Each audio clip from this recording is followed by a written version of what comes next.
So there's even more public discourse surrounding Game Pass after it was officially announced and confirmed that Black Ops 6 will launch day one on the Game Pass service. So if you already have a Game Pass subscription, you don't have to pay anything to play the game.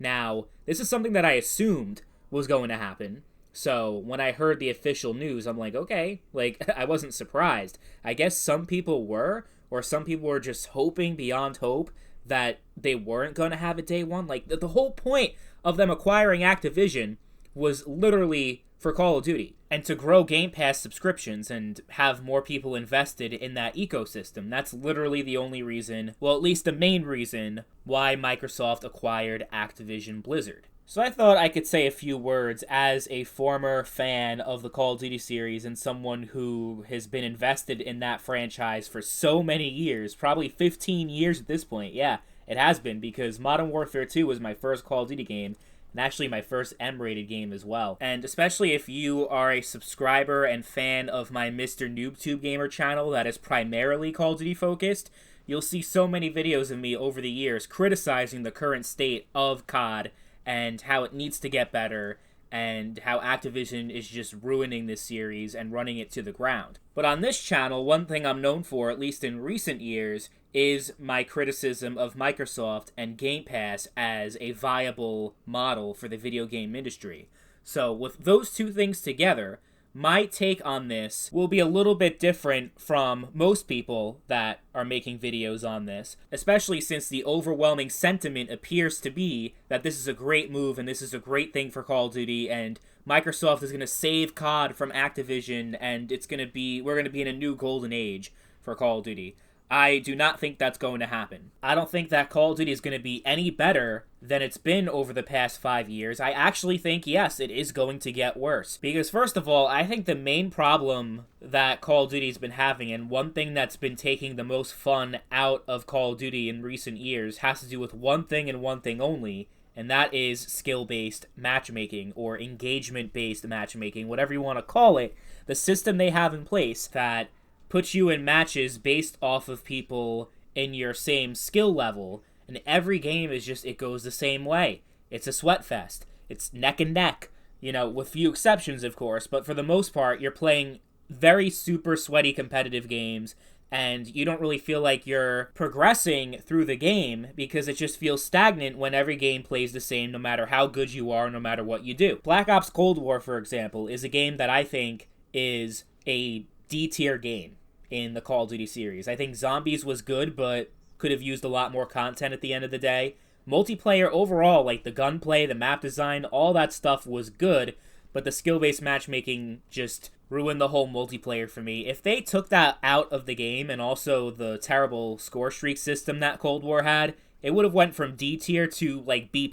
And that's really all they need. And even the annual Call of Duty releases that people get so hung up about, it's not the fact that they're releasing the game every year. It's that they're releasing the game every year and they all play exactly the fucking same as each other. Like, there is no meaningful difference between Modern Warfare, Modern Warfare 2, Modern Warfare 3, and Vanguard. They all play exactly the same with a few slight variations. Like, it's just ridiculous how you have all these different developers making different Call of Duty games and they all just feel like carbon copies of one another. And I'm afraid with Black Ops 6, it's going to, instead of playing like Cold War and playing like Black Ops 4 and the older Black Ops games, it's going to play a lot more like Modern Warfare 3 and Modern Warfare 2, meaning the newer ones, not the old ones.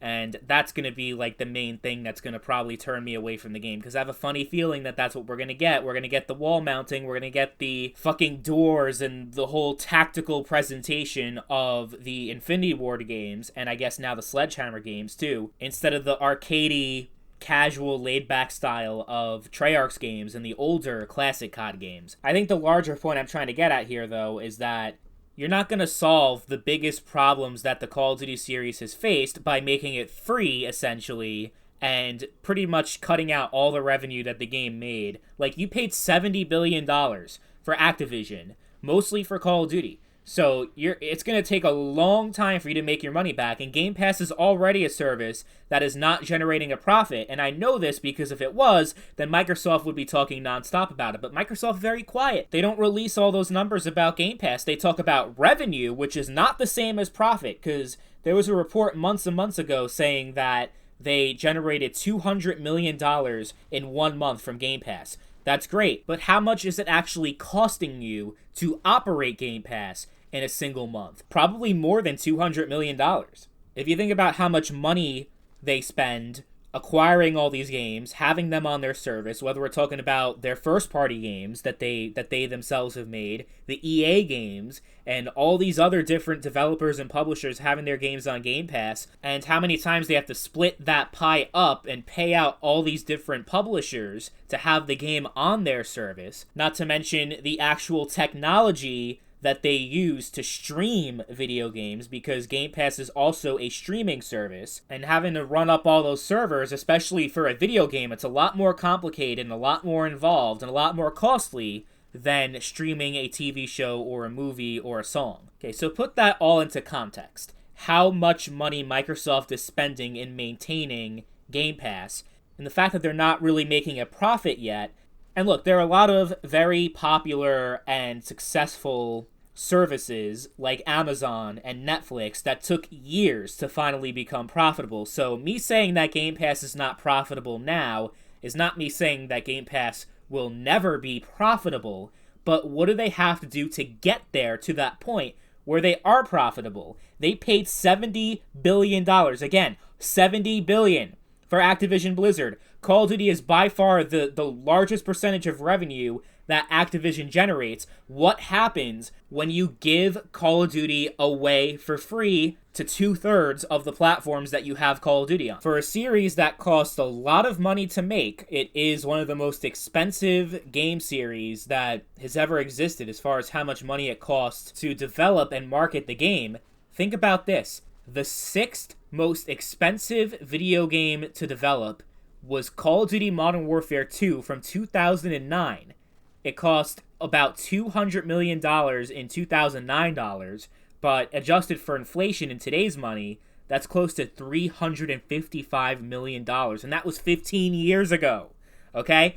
Now, they didn't release the information, like, as far as, like, how much money it cost Modern Warfare 3 to make. Probably not a lot, because it was a simple copy and paste piece of crap. I mean, look at the single-player campaign alone. That will tell you about how little effort and resources were put into the game, that they just recycled DMZ maps and put it into the campaign, and it's just like this giant bullshit open world, and most people consider it the worst single-player campaign in all of Call of Duty history, which says a lot because we had World at War Final Fronts on PS2. So I find it interesting that people think that the cost-cutting and the penny-pinching for Call of Duty is somehow going to be less of an issue under Microsoft's direction and not actually more of a problem, because they have $70 billion to make up for, and they're putting it on a service that is already losing money. Like, okay, you could say, oh, all the interest that Call of Duty is going to get, the subscribers count for Game Pass is going to go up and up and up, and it's going to, like, Game Pass is going to have even more, it's going to be even bigger than already was. Okay, that still doesn't mean it's going to make money in the foreseeable future. Microsoft's going to make a lot of choices. I mean, look at all the people who lost their jobs, all the layoffs at Microsoft over the past few months, and they're saying more are coming. I just find it amazing how there were so many people saying that, you know, when Sony was doing their layoffs last year, and that was big news, how Sony is dying, and they need to do these layoffs in order to stay afloat, and they're just nothing like they used to be, and they're declining. But when Microsoft does it, it's like, oh, that's fine. They're smart. They're just trying to cut costs and all this kind of stuff. Like, you know, people are, like, still saying that it sucks that people are losing their jobs, but the entire perception of Microsoft compared to Sony when it comes to layoffs and pretty much everything that Microsoft does, right? Microsoft always gets a free pass for everything they fucking do. Seemingly from most people in the video game community and most people in the commentary community on YouTube. There's obviously a few exceptions, like Dreamcast Guy is famous for defending Sony hardcore, but it seems like people don't like it when you call out hypocrisy, as the case in point, my last video that I made, and I guess now is a good time to address the controversy surrounding that whole thing.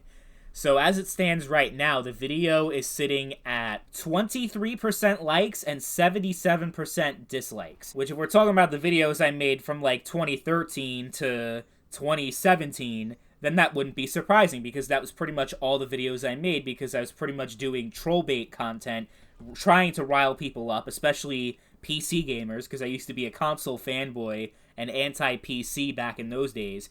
So I've had videos in the past that have had a pretty bad like to dislike ratio, like in the recent past. Like the most notable one would be my video on Google Stadia that got less than 50% likes and over 50% dislikes, because people were mad about me speaking the truth about Stadia and how it was a failing service and how it was going nowhere and was going to shut down in the foreseeable future. And sure enough, that prediction turned out to be correct. So I'm not afraid to, like, just because, oh no, what I'm going to say, it might upset people. It might cause some people to unsubscribe from the channel. And that is what happened in my last video, talking about the entire Helldivers 2 controversy with Sony and how they were trying to force people to sign up for PSN, and the mental gymnastics that people were playing in the comment section, you know, because I was talking about how Microsoft has literally done the exact same thing, how many different companies have actually done the exact same thing, and it didn't receive a fraction of the backlash that the move that Sony pulled with Helldivers did. And they ended up, you know, it was such a controversial thing, they had to walk it back and no longer plan to require PSN to play Helldivers 2. So funny. My point literally went over a lot of people's head. Look at the top comments calling me a shill and saying that I'm defending a multi-billion-dollar corporation, which, you know, I guess I was defending Sony, but it was really more of like, literally everyone else does this, and why are we specifically targeting Sony when it comes to requiring a third-party account on a PC game when almost every other company does as well? Every EA game, every Ubisoft game, every Microsoft game, no one bats a fucking eye. And I did mention the whole thing was fucked up about people who lived in other countries that didn't have PSN and how they were essentially locked out of the game. I mentioned that and addressed that in the video, but 95% of the morons on Twitter that were going on a moral crusade against Sony were not affected by that whatsoever. They were just crying because they didn't want to take 5 seconds to create a PlayStation account. And the thing that I really said that pissed people off a lot was that if you play Grand Theft Auto on PC, if you play Red Dead Redemption 2 on PC, if you play any EA game, Battlefield, which if you're playing Battlefield, especially 2042, then I feel bad for you, but any game from Ubisoft, any game from Microsoft, yes, you're a fucking clown, and nothing you say should ever be taken at face value. If you currently play Minecraft, or the Halo Master Chief Collection, or anything on Steam, that you need to have a fucking Microsoft account or any third-party account in order to play, but then you're like, meh, Sony, why make an account for PlayStation in order to play Helldivers, meh. The Karens actually got what they wanted, though. Sony bent to their will. So congratulations, you fought for something completely meaningless that had no actual impact on your fucking life. But whatever. This is why I don't engage with the video game community and all the shit going on in the YouTube space and Twitter and all that shit, because it's just so fucking cancerous, 95% of the takes that you see. And instead of actually addressing the points that I make, it's always, oh, you're a Sony fanboy, obviously. You're a corporate shill. You know, anything that's critical of Microsoft, anything that's critical of Game Pass, you're automatically a Sony pony, and nothing you say, like, you're just completely dismissed. You know, it's like in politics, where if you say anything that's against Joe Biden, oh, you're a fucking crazy right-wing lunatic that loves Trump and hates women and hates minorities, etc., etc. These people are pulling the exact same tactics, but at least with political nut jobs, as horrible and abhorrent as they are. You know, the ones that try to call you subhuman and try to cancel you because you have different beliefs than they do. They're fighting for stuff that actually has a real-world impact and not electronic toys. Like, I'll have a lot more respect, as much as I hate people like Rachel Maddow or, I don't know, name anyone that's just like a complete partisan hack and hates everybody that disagrees with them. I'll have more respect for those people than those who do the exact same thing for video games, of all things. Like, if someone says they're against abortion, or they're against the Second Amendment, or any major political issue, You can understand, like, you can disagree with it and certainly be appalled by how people treat others that disagree with them, but at least, like, okay, these are real world things. These are things that actually have stake and actually affect people. So you can understand why some get so heated over it and resort to, some pretty rabid and disgusting behavior against those that disagree with them. But Game Pass and fucking PlayStation and Xbox and PC? Really, guys? Really? That's all I'm going to say about that. And credit where credit's due, most of the comments, even the ones that disagreed with me on my previous video, they were for the most part respectful. I didn't have people, like, going off saying, you should die or something like that.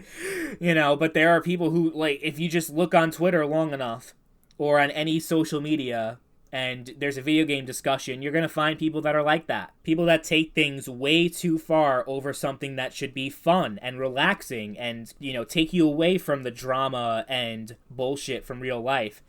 A lot of people, this is their life, sadly. But as far as me being a Sony fanboy and a Sony shill, pretty amazing for someone that hasn't purchased a PlayStation game, any first-party Sony games, since 2018, when Detroit Become Human came out. I think that was the year. That was the last one that I got, because my PS4 died, and I wasn't going to buy a new one, and I wasn't going to get a PlayStation 5, because not only do I find the vast majority of first-party PlayStation games completely fucking boring and pointless, and, like, very overrated. Like, the PS3 games were goated, the exclusives that we had back in those days. But on PS4 and PS5, they were just vanilla, just generic fucking, like, the story was good, but they felt more like interactive movies than actual video games that you play. And that was my biggest problem with modern Sony exclusives. And I haven't bought anything, given any of my business to Sony in over half a decade, but I'm somehow a Sony fanboy. I have actually given more money to Microsoft over that time than I have with Sony. But, I love how people, they can't argue with you because you're right, because you're spitting facts here, so they have to resort to those insults, and, that's what happens. But, you say the sky is blue, there's always going to be someone out there that's going to say that it's red. They're going to swear by it. You can mention the fact that Game Pass is a service that is just fundamentally not sustainable in the long term and is going to objectively hurt the video game industry and is going to negatively affect the quality and integrity of video games as an art form and as a medium. This is going to be a horrible thing, a dangerous thing for anyone that actually has a genuine love and appreciation for video games. I feel like I'm caught in the middle between lunatics on both sides. Some people that just spend way too much money on video games, have no problem with them going up to $70 despite the actual value and quality of games not going up.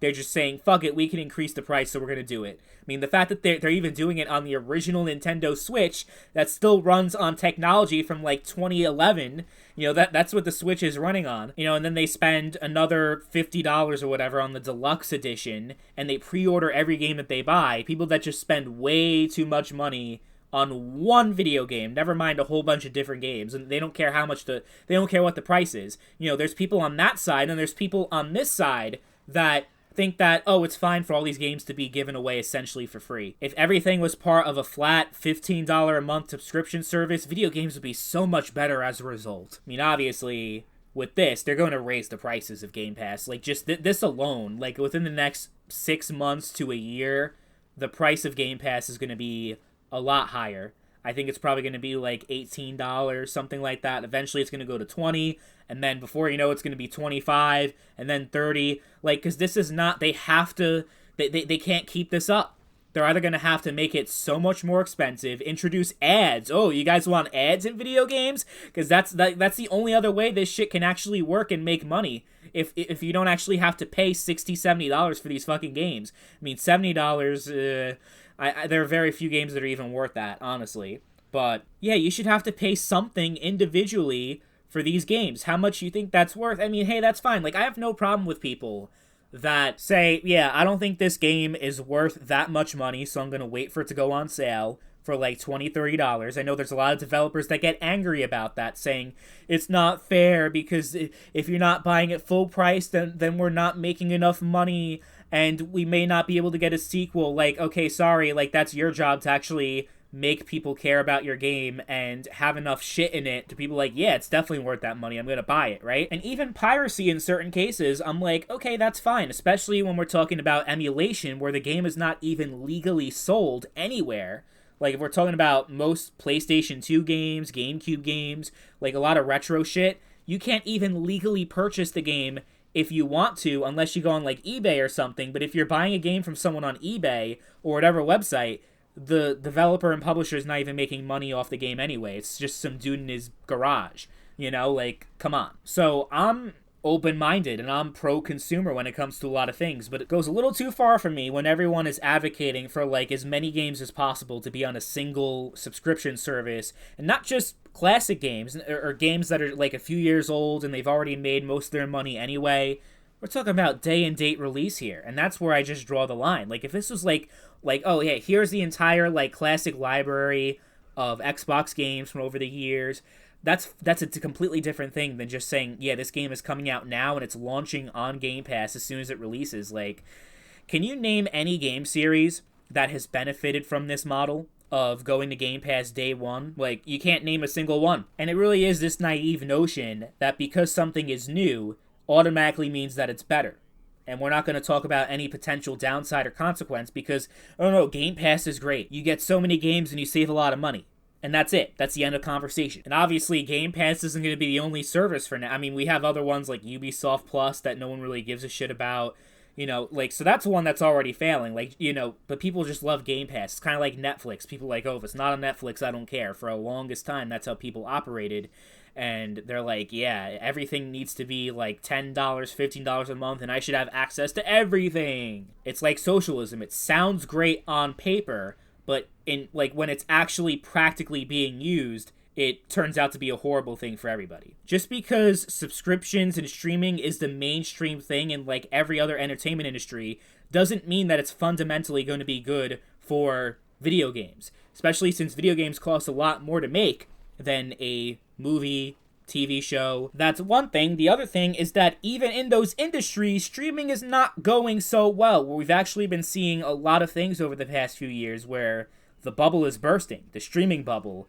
And it's, you know, for Netflix, they're doing well. I think Disney Plus is another one that finally started to turn a profit, but everyone else is losing money. HBO Max, ooh.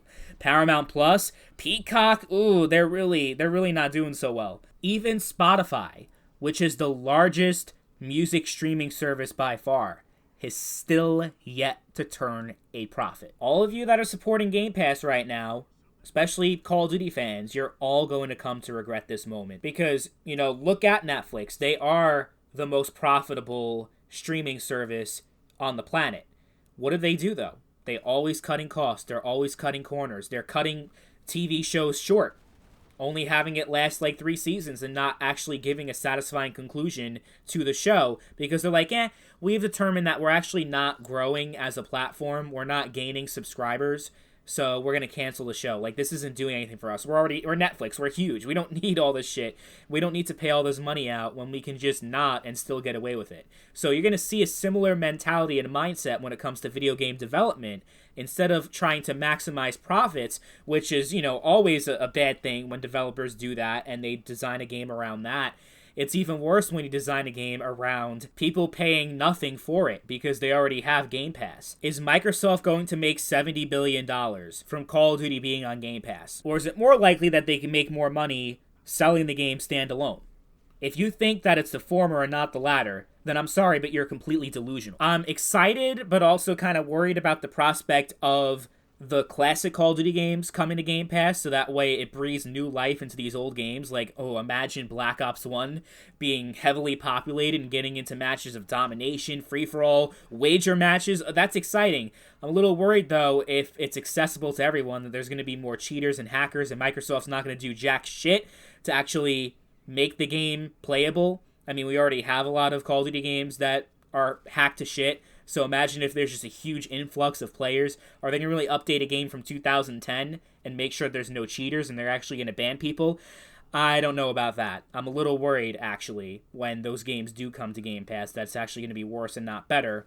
But maybe that's the cynical part of me. I'm definitely very concerned, though, about the prospect of day-and-date release for Call of Duty going forward on Game Pass. And I don't think it's going to do any... The quality is only going to get worse. It's not going to get better. If you think it's going to get better, then I have a bridge to sell you.